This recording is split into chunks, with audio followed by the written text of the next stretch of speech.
What's up everyone, Skillionaire is back. I want to give you a follow-up impressions on Broken Arrow, the campaign level 1 that has been out now in the demo for a little while in the beta.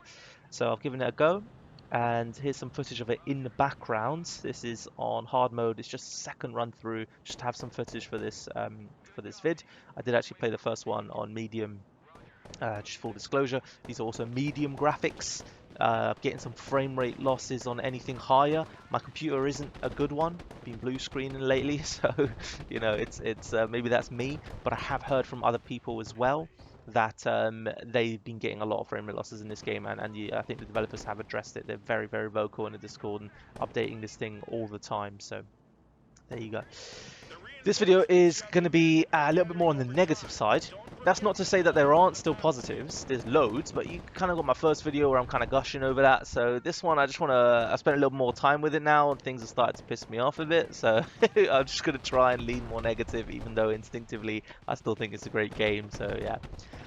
First and most major thing that irritated me in this level really is that you see on the top left there you have the score, the kind of regenerating. And I can use that to points really, for money, whatever. I can use it to requisition or buy reinforcements. Okay, that's pretty cool, yeah? You can see it's just trickling in piece by piece. Alright, okay, that's fine. Here's the thing though. That's only like a unit every certain amount of time. I don't know, 1 unit per 30 seconds. I don't know, I didn't actually calculate it. But if you get wiped, which on my first playthrough happened, right? Even on medium modes, I sort of didn't know what I was doing. I sent my dudes forward, I lost everything. Then you're kind of left with nothing, and you're waiting for that to trickle in so you can amass more troops, which is like, honestly, it's boring.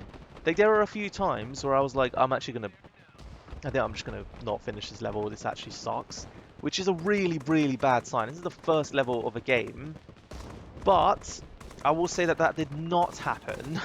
I did wait, and I did play it out, and it was all right. It's just that sometimes, and it will become more apparent as I talk about point number 2. But it's fucking boring, man. If I've lost all my dudes, just make me lose. Just say, you know, you're done. Restart from the last checkpoint. Go again. Don't make me fucking wait for it to just like a leaky tap, drip drip as I get 1 infantry squad on foot because I can't afford a vehicle to go with it. You know, it's that kind of thing. And it's just like, it takes absolutely ages to go anywhere in this game. So I'm waiting for them to get to the front line again.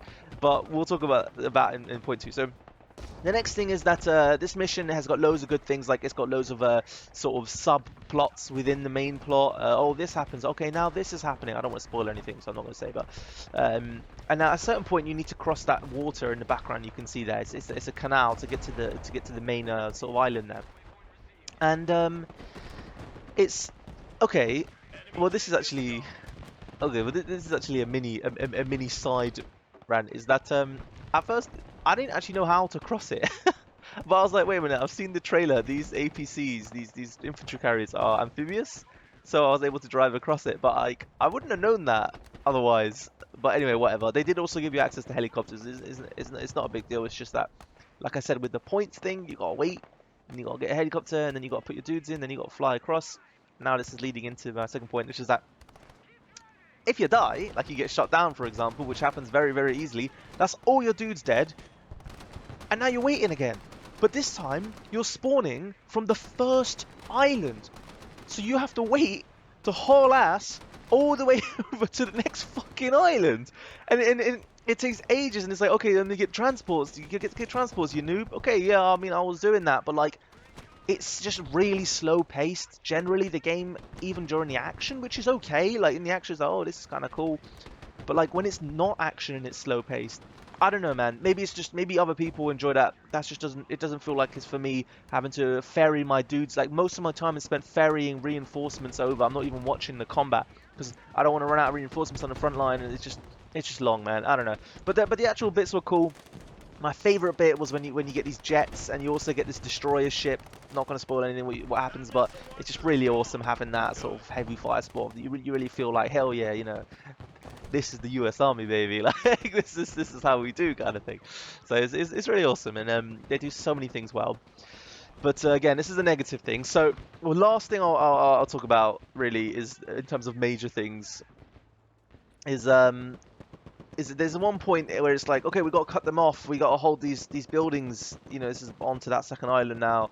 Hold these buildings to cut off their reinforcements. All right, but all my dudes in the front line are dead, so I need to bring in more. So when I turn my helicopter around, which is what I've been doing, you know, I mentioned in point 2, to fly back and pick up more dudes, it kind of hits like this invisible barrier, and the guy's like, it triggers the dialogue from that commander that you've been seeing on the bottom right popping up, and he's like, "What the hell are you doing? Get back in the fight!" And it's like, I get what they were going for. They're trying to stop you from leaving the action zone, but now I can't even take my helicopter out to ferry my dudes in, so I have to wait for the points to trickle in to buy new helicopters every time to keep bringing them in. Like, I don't know, it's just fucking stupid. Like, it's just there was shit that just kind of pissed me off, and none of that stuff is a big deal. Obviously, it's just one campaign level, right? So it's not that bad. It's just that, I don't know, it can kind of sap the enjoyment out of it a little bit, and then there's just some small little things that I personally would have different. Firstly, I don't know if you've been seeing, but these tanks seem to be firing green plasma shots. I don't know if that's like realistic. I don't think it is. Maybe it's probably just my computer or anything. So I mean, there's a lot of like green things that have been happening. I don't really know what that means. Sometimes the buildings highlight green. It's probably a mechanic that I don't understand. Like, it's trying to show me something. I don't know. The other thing is, like, it's kind of really a fiddly game. In fact, maybe this should be a major point. Sometimes I'm finding it hard to click on the things that I'm trying to click on, especially the actual jets, like the jet combat. I know you, okay, oh, you fucking noob, like, you can't even click your units. All right, but like, I have played a lot of RTS games. Like, I know how to click things. I might not be a pro at any of them, but I should be able to click things, right, in order to tell them. So let me tell you what's going on, right? So I'm playing as these jets, and I'm trying to shoot down these other jets. But because the jets are moving so fast, which is very cool, by the way, and you've got these, like, after-burn thrusters mode and all this stuff, I can't move my mouse over the enemy jet to right-click it to attack, because it's too fast. So I'm like, what the fuck? There has to be another way to do this, some kind of attack move or some shit, because this is just, like, I don't know, it's just really fiddly. And the last thing I'll say in terms of fiddliness, you can see I've got dudes in the buildings here, right? I feel like in other RTS games, if you do the big mouse over box in terms of clicking things, you hold down the left click and you do a box and you grab all your units and then you can move them. It doesn't select the ones that are garrisoned in buildings. You have to manually click that building and then eject, which is, I mean, other RTS games do this, right? And that's a good thing because you don't accidentally take them out of there. In this game, you can do that. Like, you just need to, if you mouse over the box and then you right click to move somewhere, they all leave the building along, and it's like, so now it gets even more fiddly. It's like, okay, well, I don't want them to leave, so I need to click these guys and move them. I need to click these guys and move them. I don't know. It just look, it's still a great game, but it's not 10 out of 10, you know? Maybe it's like 8 out of 10. And it is beta, so things will improve, I think. I don't know. And if it's your style of slow-paced like combat as well, then it's definitely 8 out of 10 for you. Like, maybe if you're not into the slow pace, maybe it goes down to 7. I'm not really sure. Whatever, that's for you to decide. Anyway, I've been rambling enough. Catch you in the next one. Peace.